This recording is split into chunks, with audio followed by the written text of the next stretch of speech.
Olá pessoal, sejam bem-vindos ao início de mais um módulo, agora com a disciplina de Gestão de Efluentes. Trabalhando em harmonia juntos, atingiremos nossos objetivos pessoais e profissionais.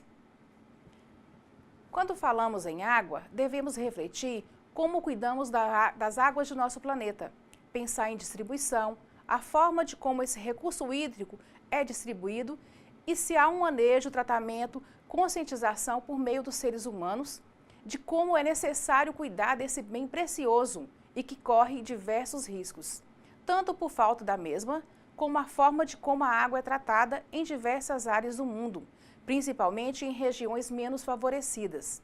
Lembrando que, muitas das vezes, pessoas com baixa renda familiar vivem em áreas precárias sem um mínimo de higiene e saneamento básico.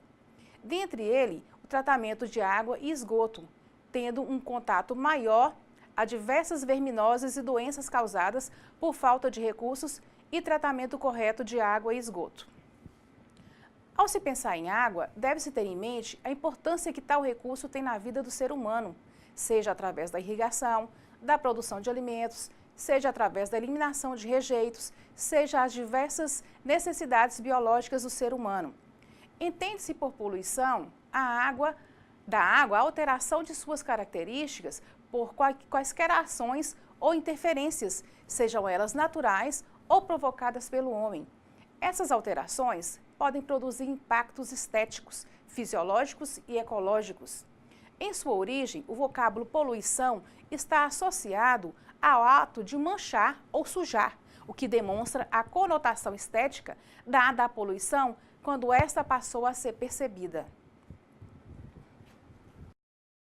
Os sólidos suspensos referem-se a pequenas partículas sólidas que se mantêm em suspensão em água, como um coloide ou devido ao movimento da água. É utilizado como indicador de qualidade da água. Por vezes, é abreviado com a sigla SS. Os sólidos suspensos são importantes como poluentes e patógenos que são realizados na superfície das partículas. Quanto menor o tamanho das partículas, maior a superfície por unidade de massa de partículas. E por isso, quanto maior a carga poluente que é suscetível de ser transportada. Como parâmetro de classificação, são classificados em sólidos em suspensão totais, que são efluentes de origem domésticas e industriais e, consequentemente, causam problemas estéticos, depósitos de lodo e adsorção de poluentes.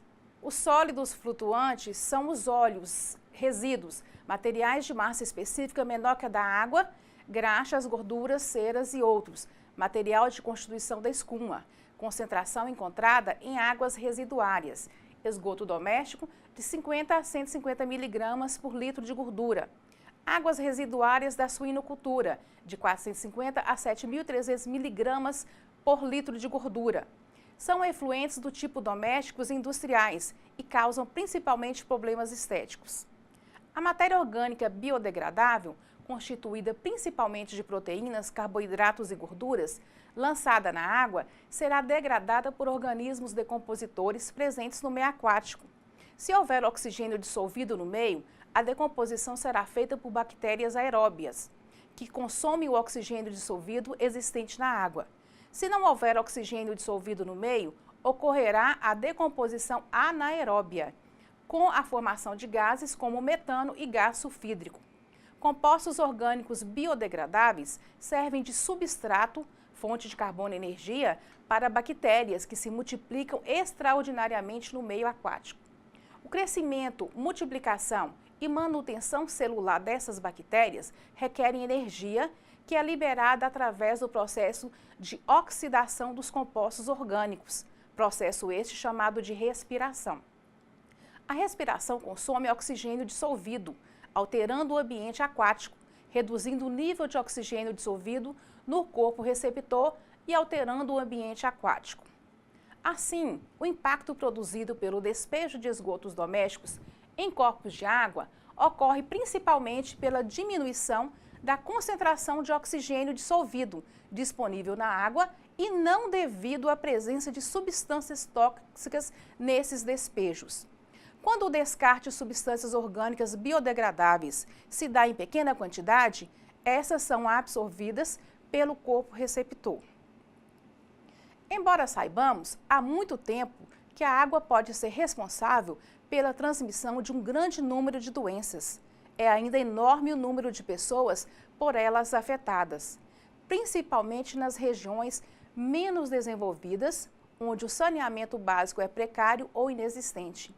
Essas doenças podem causar incapacitação temporária ou mesmo a morte. As classes de organismos patogênicos mais comuns e algumas doenças transmitidas pela água e pelo esgoto ao homem são causadas por bactérias, leptospirose, febre tifoide, febre paratifoide, cólera, desinteria, causadas por vírus, hepatite infecciosa, poliomielite, causada por protozoários, amebíase e giardíase, iomitos, esquistossomose, ascaridíase. Uma forma de avaliar a contaminação do corpo de água por micro-organismos é através da determinação da presença de coliformes, que são bactérias pertencentes à família Enterobacteriaceae, cuja definição histórica se baseia no método usado para sua determinação. Bactérias que fermentam lactose com formação de gás e ácido após 48 horas a 35 graus Celsius. A presença de coliformes indica a possível presença de seres patogênicos causadores de doenças ao homem. A presença de coliformes fecais revela a presença de esgotos de origem sanitária. Além das doenças, estes micro-organismos alteram a biodiversidade do meio aquático e reduzem o nível de oxigênio dissolvido. O excesso de nutrientes nos corpos d'água pode levar ao crescimento excessivo de alguns organismos aquáticos, acarretando prejuízo a determinados usos dos recursos hídricos superficiais e subterrâneos. Esses nutrientes, notadamente sais de nitrogênio e fósforo, na forma de nitrogênio, nitrato e ortofosfato, são comumente responsáveis pela proliferação acentuada de algas, que podem prejudicar a utilização de mananciais de água potável.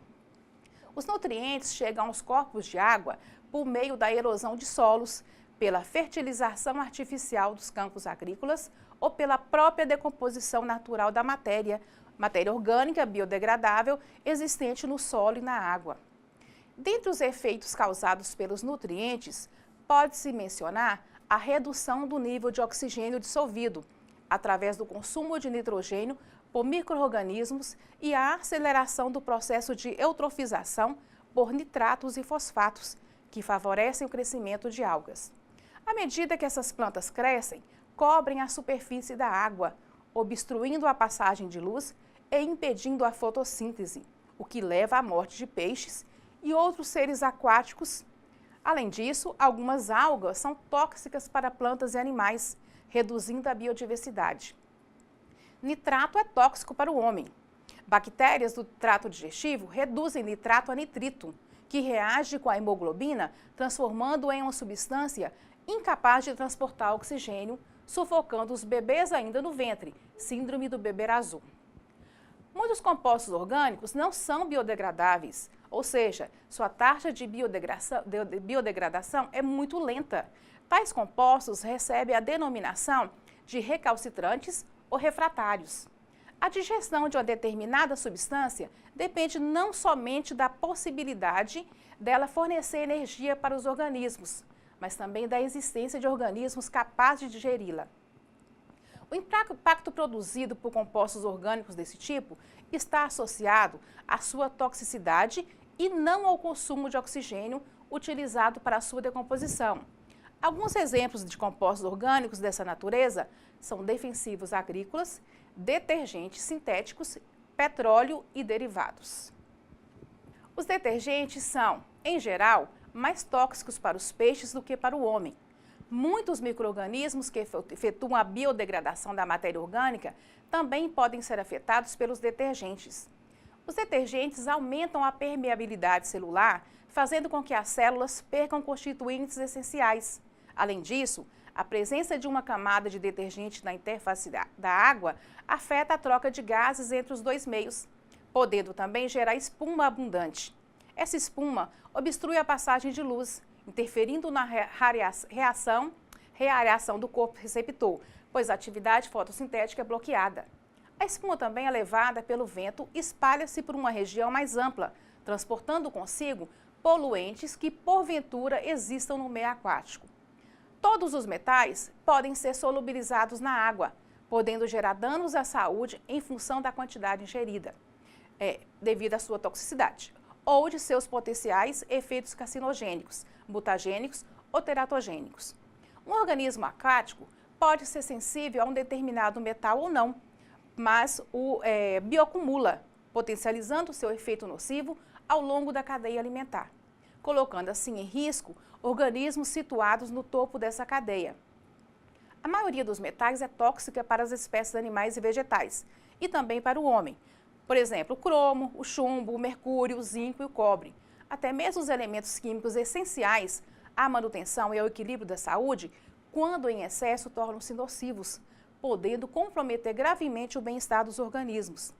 Pesquisas em ambientes impactados por despejos perigosos ou efluentes industriais têm detectado frequência anormalmente alta de neoplasias em peixes, efeitos genotóxicos em plantas e animais selvagens e aumento significativo de mutações cromossômicas em plantas. São considerados sólidos totais dissolvidos na água aqueles que possuem um diâmetro menor que 1,2 micrômetros.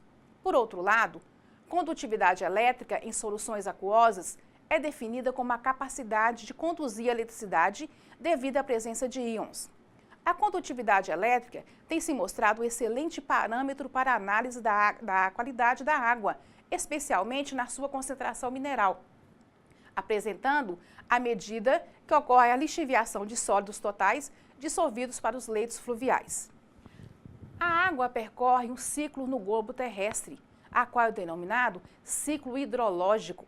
Além do ciclo hidrológico, existem os ciclos internos, em que a água permanece na sua forma líquida, tendo suas características alteradas devido à sua utilização.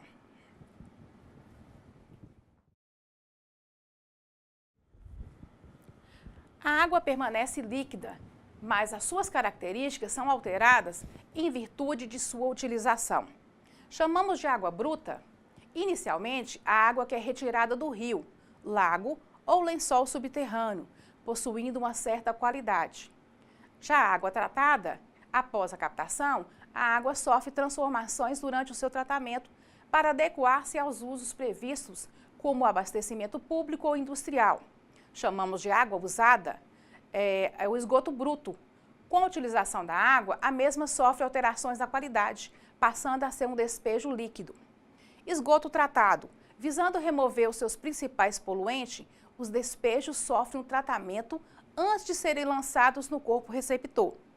Este tratamento é responsável por uma nova alteração na qualidade dos esgotos que atinge o corpo.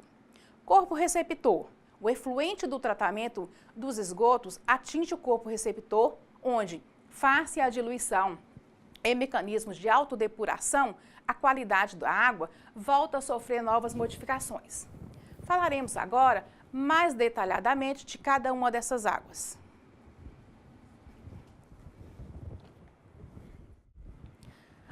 A infiltração é o nome dado ao processo pelo qual a água atravessa a superfície do solo. É um processo de grande importância prática, pois afeta diretamente o escoamento superficial, que é o componente do ciclo hidrológico responsável pelos processos de erosão e inundações. Após a passagem da água pela superfície do solo, ou seja, cessada a infiltração, a camada superior atinge um alto teor de umidade, enquanto que as camadas inferiores apresentam-se ainda com baixos teores de umidade.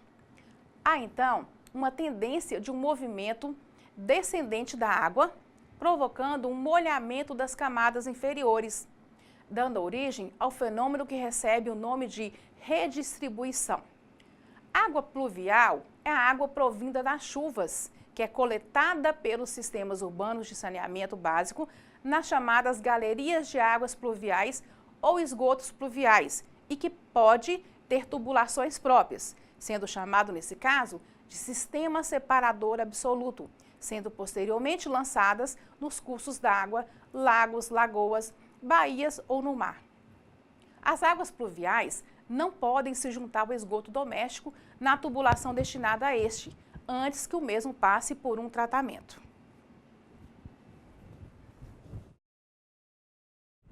A água bruta é o mesmo que a água não tratada. Pode ser a água de um rio, fonte, poço, barragem, etc. A água bruta pode ser água potável ou água não potável. Para o bombeamento da mesma em canais, pode ser utilizado um parafuso de Arquimedes ou outro tipo de bomba hidráulica. A água tratada é a água bruta, após captação e tratamento. Ela sofre modificações durante o seu tratamento para se adequar ao uso previsto, abastecimento público e industrial. Uma das principais etapas do tratamento é a cloração, para ser utilizada no consumo humano sem risco de estar contaminada por bactérias patogênicas. O processo de tratamento de esgotos tem por finalidade separar a fase líquida da fase sólida, tratando-se separadamente e de forma adequada cada uma destas fases, objetivando reduzir ao máximo a carga poluidora.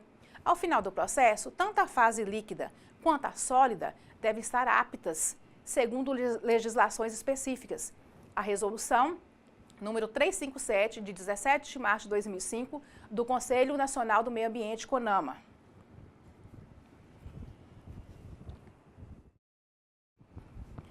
Esgoto bruto é a água usada, isto é, com a utilização da água, ela sofre novas transformações na sua qualidade, vindo a constituir despejo líquido, esgoto não tratado. Já o esgoto tratado, ou tratamento de esgoto, é uma medida de saneamento básico, tendo como objetivo acelerar o processo de purificação da água antes de ser devolvida ao meio ambiente ou reutilizada. A origem dessa água poluída se dá através da rede de esgoto proveniente de residências, comércios e indústrias. As unidades de tratamento são conhecidas como ET, Estação de Tratamento de Esgoto, onde a água suja passa por vários tipos de tratamento, podendo variar de empresa para empresa. Cerca de 100 milhões de brasileiros não possuem coleta e tratamento de esgoto, resultando na contaminação do solo. Somente 10% do esgoto brasileiro é coletado e tratado. O resto é descartado nos afluentes, acarretando em doenças como a cólera, leptospirose, hepatite, diarreia e esquistossomose, por exemplo.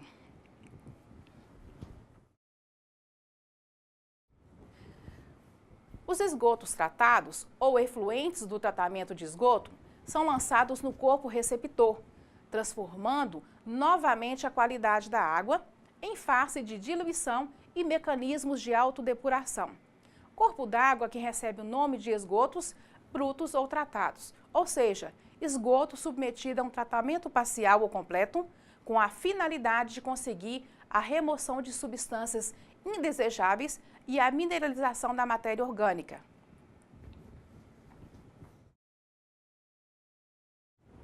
Já sobre a autodepuração, podemos dizer que o corpo d'água, ao receber o lançamento dos esgotos, sofre a deterioração da sua qualidade. No entanto, através de mecanismos puramente naturais, a qualidade do corpo receptor volta a melhorar, trazendo de volta um equilíbrio ao meio aquático. No entanto, este processo pode necessitar de dezenas de quilômetros, dependendo das características do corpo receptor. Melhora da qualidade de corpo receptor por mecanismos puramente naturais.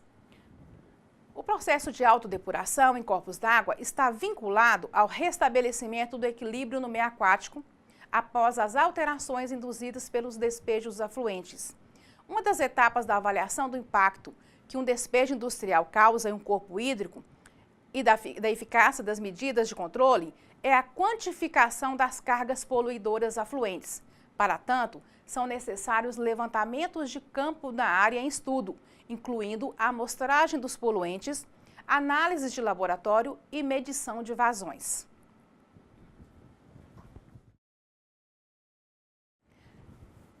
O esgotamento sanitário se constitui no único meio seguro para evitar as doenças transmitidas pelos excretas humanos. Sua implantação é tão importante quanto o abastecimento d'água.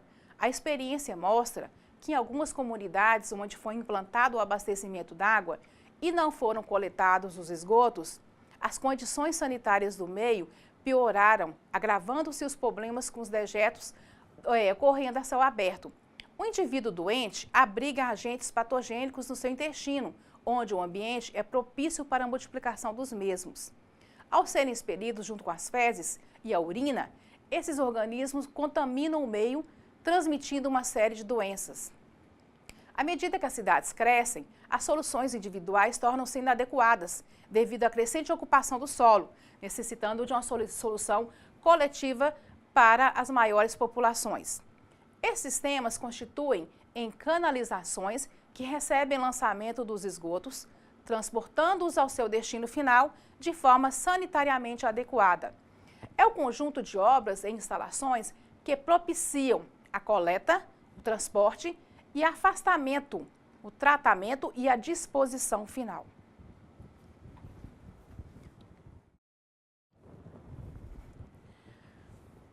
Águas residuais são todas as águas descartadas pelas atividades humanas, vulgarmente denominada como esgoto. Após a utilização humana, a água apresenta suas características naturais alteradas e com uma quantidade considerável de poluentes, seja pelo uso doméstico, comercial ou industrial. E a devolução dessa água ao meio ambiente deve prever o seu devido tratamento a fim de evitar que este esteja prejudicado, bem como a saúde das pessoas. A falta de tratamento das águas residuais pode acarretar na queda da qualidade das águas dos rios, ou comprometimento da fauna e flora, da pesca, da navegação, da geração de energia.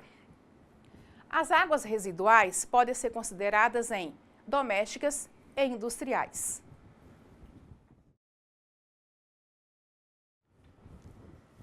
Depois de utilizarmos a água no nosso dia a dia, para inúmeras atividades, como cozinhar, limpar, tomar banho, a mesma transforma-se em água residual ou esgoto e necessita ser tratada para poder ser reutilizada.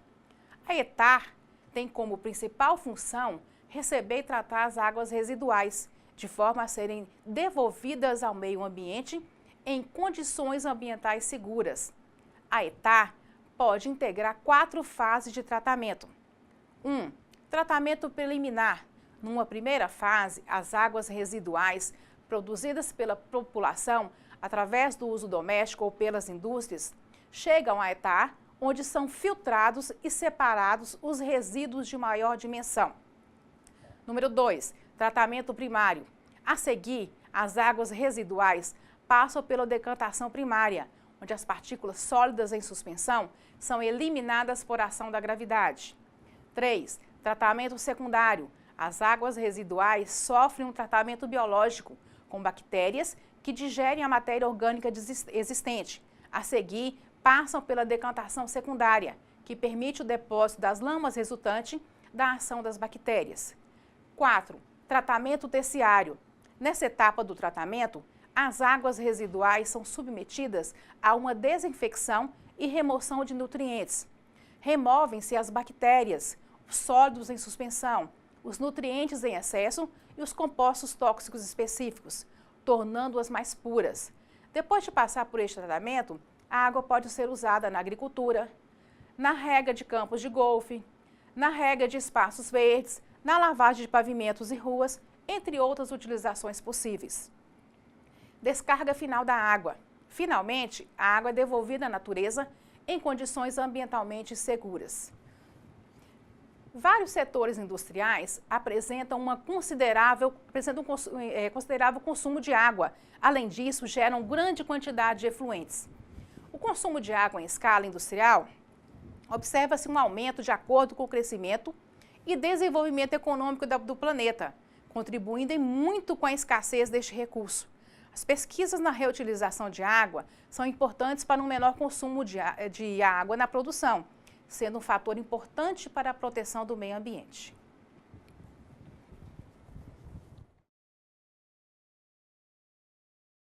Existem 2 conjuntos de técnicas para o tratamento das águas para o uso industrial, sendo das técnicas convencionais e das técnicas específicas.